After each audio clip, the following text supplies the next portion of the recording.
上好，今天我带来的是关于令人不安的真实犯罪事实。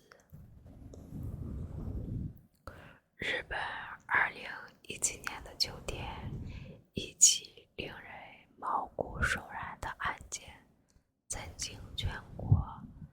这起案件的主角是一个看似普通的男子白石隆浩，一个当时27岁的青年。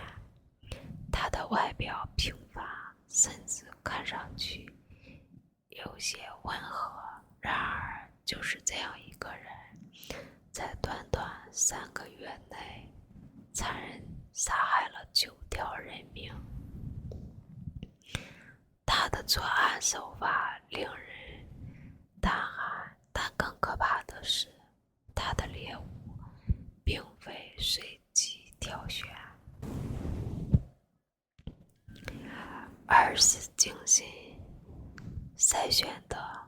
他选择的目标都是那些在社交媒体上流露出轻生念头的人，他们在推特上发出求助，或许只是希望有人倾听自己的痛苦。而白石正龙是利用了这一点，他伪装成理解他们的人，主动接近，给予关怀，并最终引导他们走向深渊。白石的推特账号里充斥着看似温暖的话语，他向那些濒临绝望的女孩们承诺，自己愿意陪伴他们一起离开这个世界。他说他能让他们死得毫无痛苦。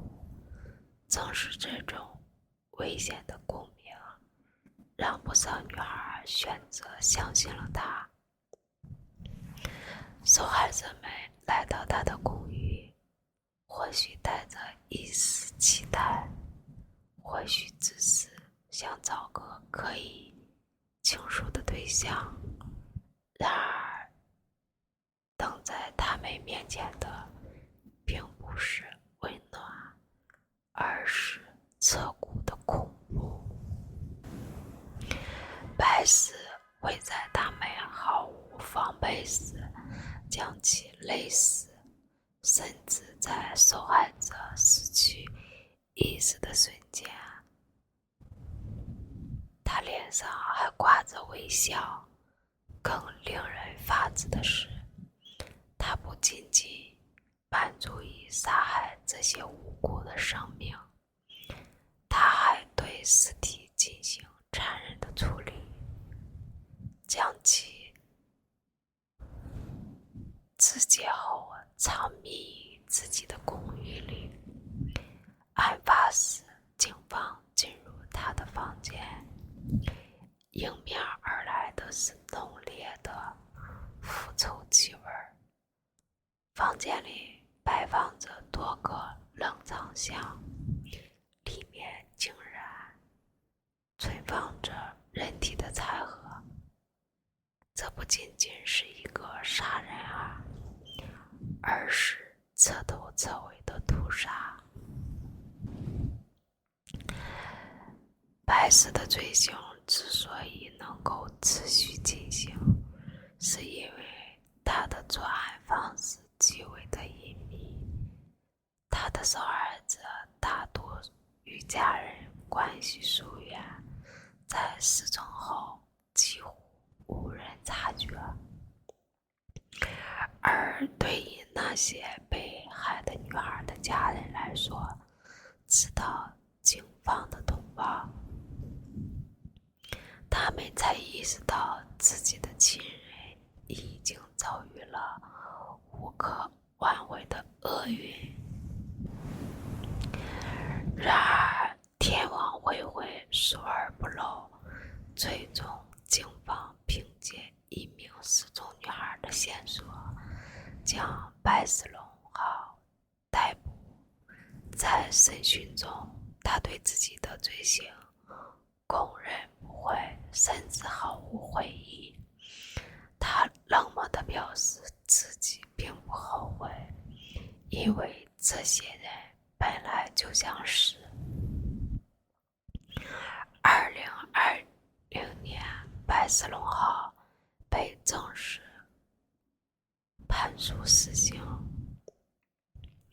法庭上，他依旧神情冷漠，仿佛这一切都与他无关。然而，对于那些失去亲人的家庭而言，伤痛却是无法弥补的。这起案件不仅震惊了日本的社会，也让人们开始重新审视社交媒体的安全性。他们提醒我们，在网络世界中，我们所展现出的脆弱可能会成为某些人物的猎物。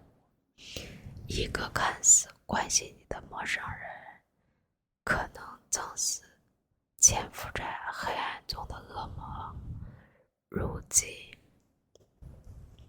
白石龙号的故事已经成为日本犯罪史上最骇人听闻的案件之一。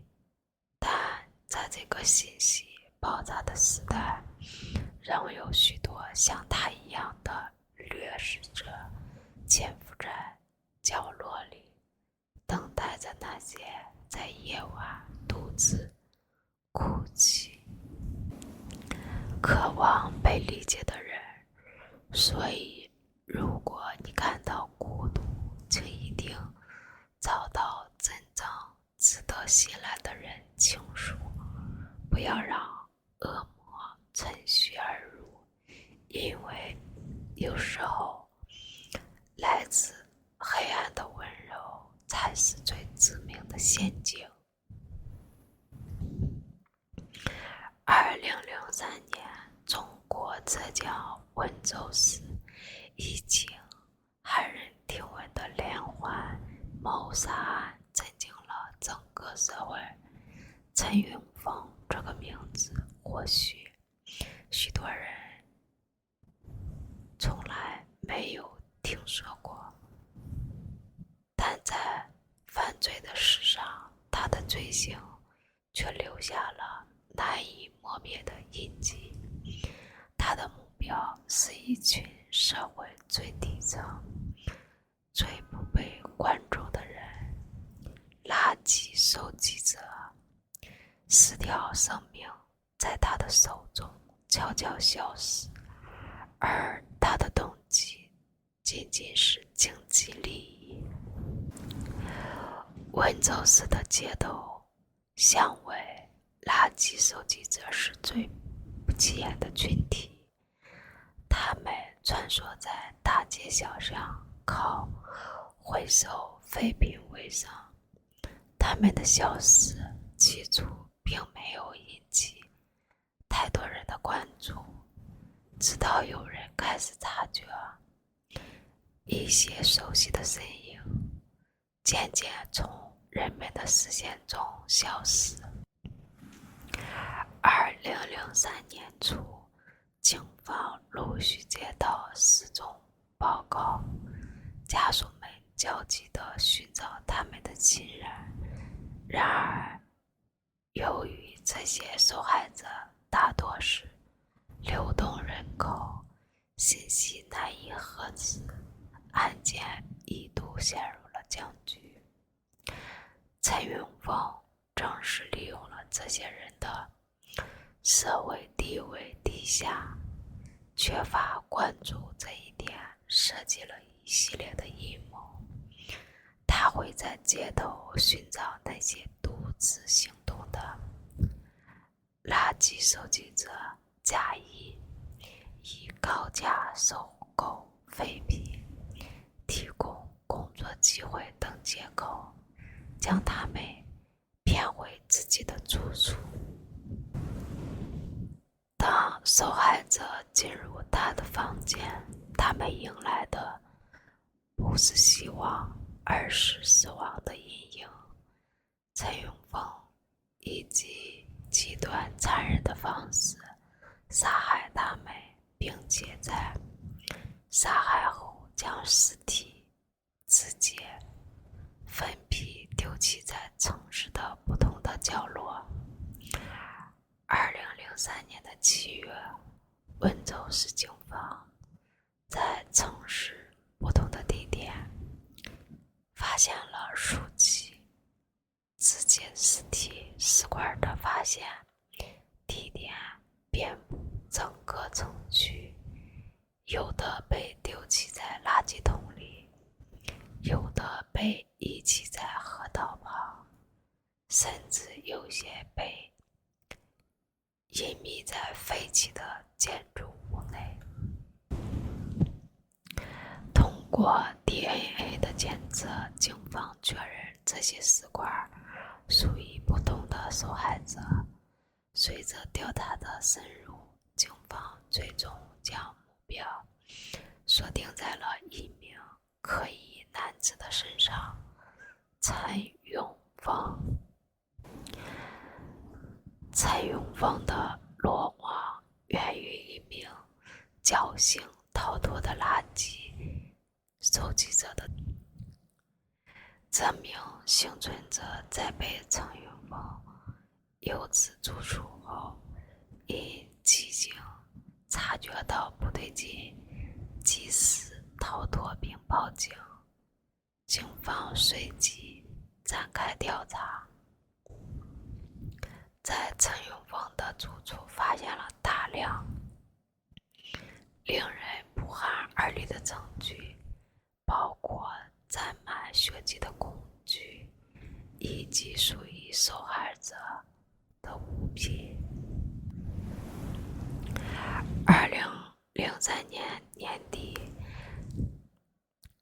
陈永峰被正式逮捕。面对铁证，他对自己的罪行供认不讳。他详细描述了自己如何一步步诱骗、杀害、肢解受害者。警方甚至在他的供述下找到了尚未发现的部分尸块。2004年，陈永峰因故意杀人罪被判处死刑，结束了他罪恶的一生。然而，这起案件所暴露出的社会问题却值得我们深思。陈永峰案不仅仅是一桩连环杀人案，它更揭示了社会底层群体的脆弱性。这些垃圾收集者因身份特殊，往往缺乏社交关系，失踪后无人报警，甚至在死亡后都难以察觉。案件曝光后，公众才意识到城市中那些默默无闻的劳动者可能随时面临危险，而犯罪者正是利用了这一点，肆无忌惮地作案。陈永峰案件虽然已经尘埃落定，但类似的案件仍然在世界各地的发生，被社会忽视的群体往往成为最容易被猎杀的目标。这不仅仅是一起刑事案件，更是一个关于社会责任的拷问。我们是否应该给予这些边缘群体更多的关注？是否应该建立更完善的社会保障机制，以防类似的悲剧再次发生？或许这才是这起案件带给我们的最大的警示。这个故事并不是一个恐怖的案件，更是一面照进社会现实的镜子。你是否曾留意过那些在街头奔波的人？或许他们比我们想象的更加孤独，也更加需要被保护。杨新海这个名字曾在中国犯罪史上留下了浓重的阴影，他被称为杀人狂魔，在短短的3年间犯下了65起命案，同时还对23名女性实施了性侵。他的犯罪手法极其的残忍，作案范围遍布多个省份，给整个社会带来了前所未有的恐慌。杨新海出生于河南驻马店，家庭贫困，父母是普通的农民。他从小沉默寡言，与同龄人很难建立正常的社交关系。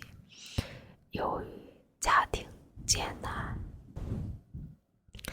他的求学之路极其的坎坷，最终选择辍学外出打工。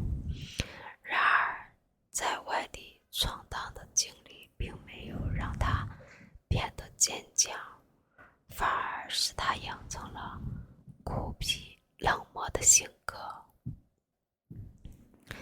在多个城市打工的过程中，杨新海逐渐对社会产生了强烈的不满。他认为自己遭遇了太多的不公，而这些积怨在他内心不断的积累，最终变成了一股毁灭性的力量。上个世纪90年代末，杨新海以盗窃罪被判刑服刑。然而监狱生活并没有让他痛改前非，反而让他对社会更加的仇恨。1999年刑满释放后，他开始四处流浪，最终走上了一条不归路。2000年，他在安徽省宿州市实施了第1起杀人案。当时他闯入一户人家，手持锄头将一家4口残忍的杀害。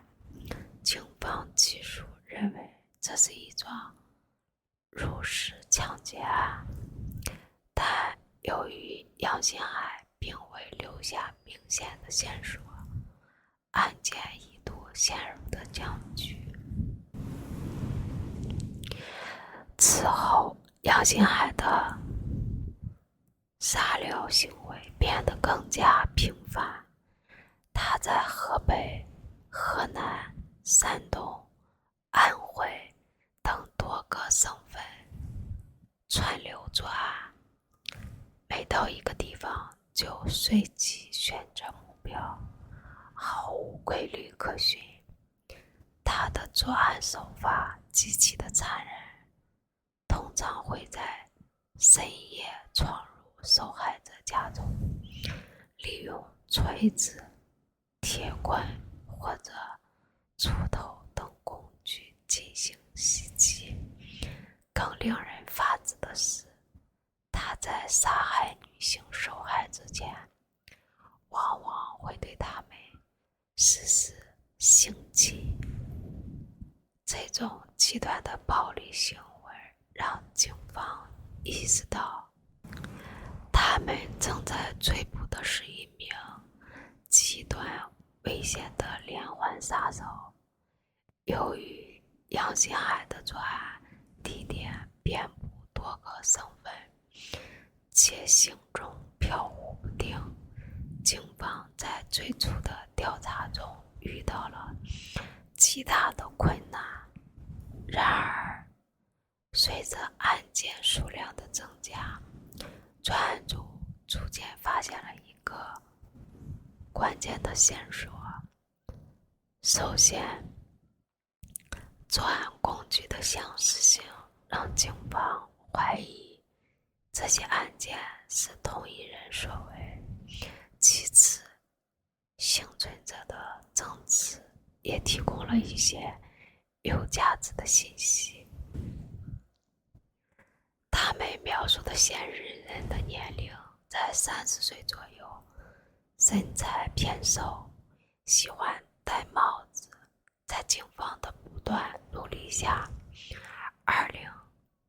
，2003年的9月，杨新海终于在河南省漯河市落网。被捕时，他正在一家网吧上网，毫无察觉已经被警方包围。在接受审讯的过程中，杨新海对自己的罪行供认不讳。他冷静地描述了每一起案件，甚至毫无悔意地表示杀人让他感到兴奋。2004年2月1日，杨新海被判处死刑，最终他在同年2月14日被执行枪决，结束了自己罪恶的一生。杨新海案的发生让社会对流动人口的管理和犯罪心理的研究有了更深入的思考。犯罪专家指出，杨新海的成长经历充满了悲剧，他的心理问题长期未被关注，最终演变成了极端的暴力行为。这起案件也提醒人们关注社会边缘人群的心理健康，及时发现并干预潜在的危险信号，或许能避免类似悲剧的发生。杨新海的故事令人不寒而栗，他的存在曾让无数家庭支离破碎，给社会带来了深远的影响，而他的结局也警示着所有人：犯罪无法逃脱法律的制裁，邪恶终究会被正义所审判。刘永泽这个名字在韩国犯罪史上留下了不可磨灭的恐怖的印记。他是韩国最臭名昭著的连环杀手之一，在不到1年的时间里，他残忍地杀害了至少26人，而他的犯罪动机和行事手法更是令人不寒而栗。2003年到2004年年间，韩国首尔街道发生多起命案，起初警方并未将这些案件联系在一起，到越来越多的妇人和女性被害，警方才意识到这或许是同一人所为。而在案件被揭开之前，首尔的夜晚早已笼罩在恐惧之中。刘永泽的目标主要是富人区的老年人以及独居女性。他最初假扮成一名名普通的工人进入富裕阶层的住宅，以性侵为借口接近受害者，随后冷血地将他们杀害。他的作案手法极其的残忍，大多数受害者都是在被钝器击打致死，部分甚至被截肢，场面惨不忍睹。而当警方深入调查时，他们更是发现了一个令人震惊的事实：刘永哲不仅仅针对富人，他的罪恶远比想象中更为黑暗。他在一座寺庙附近的墓地里掩埋了11具女性的尸体，这些女性大多是失踪的年轻人，而他们的共同点都是独居一人，并且在社会上处于弱势的地位。刘永哲在供述时冷漠地表示：“我讨厌有钱人，也讨厌女人。”他的仇恨支配了他的杀戮，最终酿成了这一系列的悲剧。2004年的7月，刘永哲最终落网。在被捕后，他的态度令人毛骨悚然。他不仅毫无悔意，甚至描述了自己的作案经过。当警方询问他的杀人动机时，他回答道：“富人活得太舒服，而女人都是骗子。”这番言论让社会为之震惊，也让人们开始反思，究竟是什么让一个人走向如此极端的道路。审判过程中，刘永哲承认了所有的罪行，并表示如果没有被抓，他会继续杀下去。他的冷血和毫无悔意的态度，让所有听闻案件细节的人都感到不寒而栗。2005年，他被判处死刑。然而，韩国自1997年以来便没有执行过死刑，因此刘永哲至今仍被关押在监狱中。刘永哲的案件在韩国社会引起了极大的恐慌，人们开始对治安问题产生深深的忧虑，特别是独居女性，她们变得更加谨慎，害怕夜晚独自的行走。而富人区的居民也加强了家中的安保措施，生怕自己成为下一个目标。这一案件也促使韩国警方加强了对连环杀人案的调查方法，并改进了刑侦技术。虽然刘永哲最终被捕，但他的恶行已经给社会带来了难以抹去的伤痛。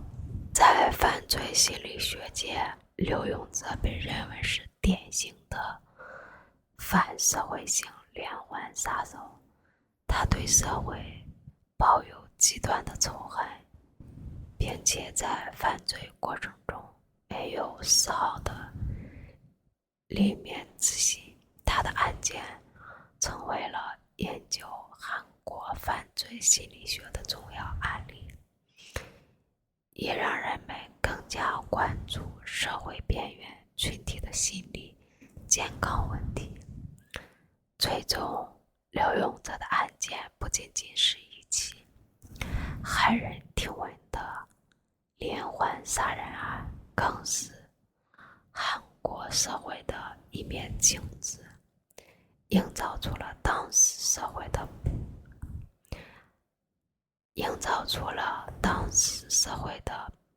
不安定的因素和治安的漏洞。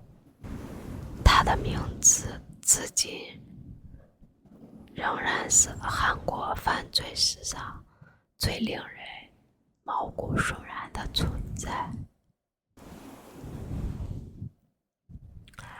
2015年9月，位于日本崎玉县的熊谷市发生了一起连环杀人案，凶手是一名秘鲁男子卡里略。他在短短的2天内残忍地杀害了6人，包括2名年幼的小学生。这起案件不仅震惊了整个日本的社会，也引发了关于犯罪的动机、入境管理以及社会治安的深刻讨论。9月14日，熊谷市的警方接到报警，一对年长夫妇在家中被发现死亡，尸体上有明显的刀伤。警方赶到现场时，凶手已经逃离，只留下了一片血腥的景象。就在警方还在调查的过程中，9月16日，熊谷市再次发生了4起案件，受害者是一名母亲和她的2个年幼的女儿，还有一名年轻的女性。所有的受害者均被立即杀害，现场惨不忍睹。警方迅速展开了大规模的搜捕行动，最终在一所废弃房屋的阁楼上找到了卡里略，并将其逮捕。卡里略是一名秘鲁的非法移民，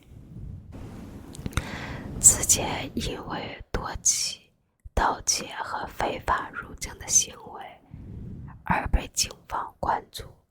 他在日本没有固定的住所，长期四处的游荡，靠偷盗和非法打工为生。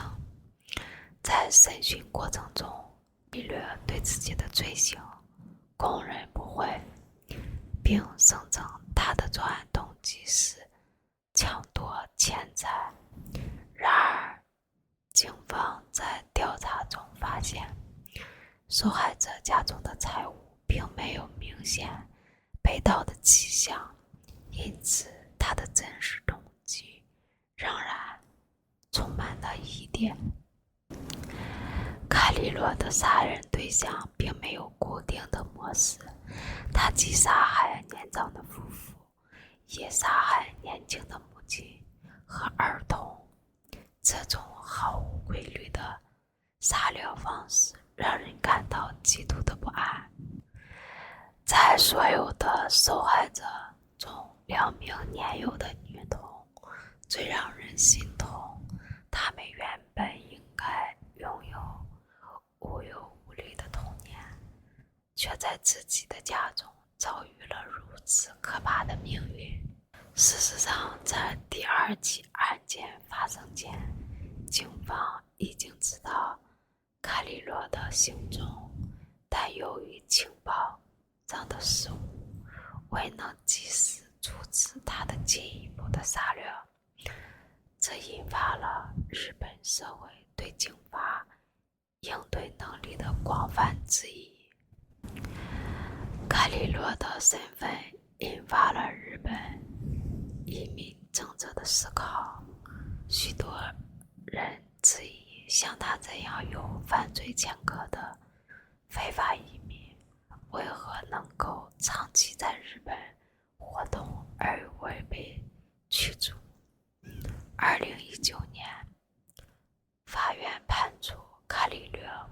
期徒刑。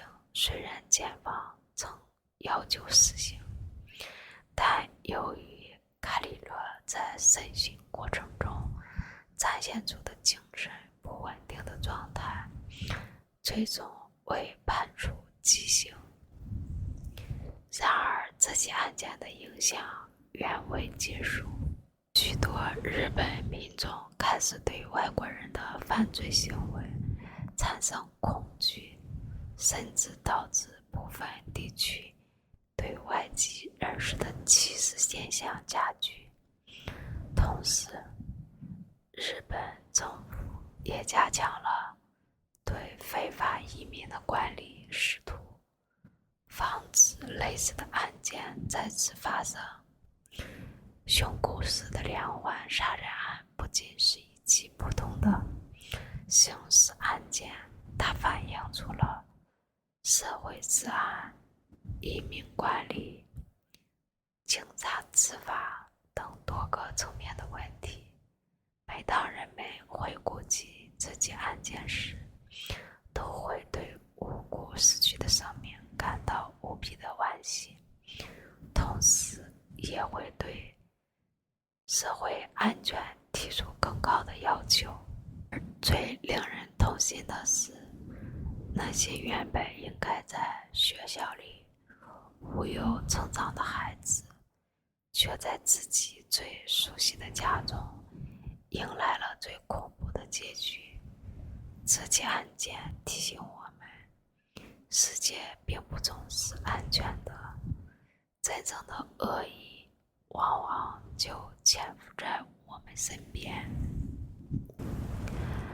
好了，今天的故事就分享到这里，视频到此结束。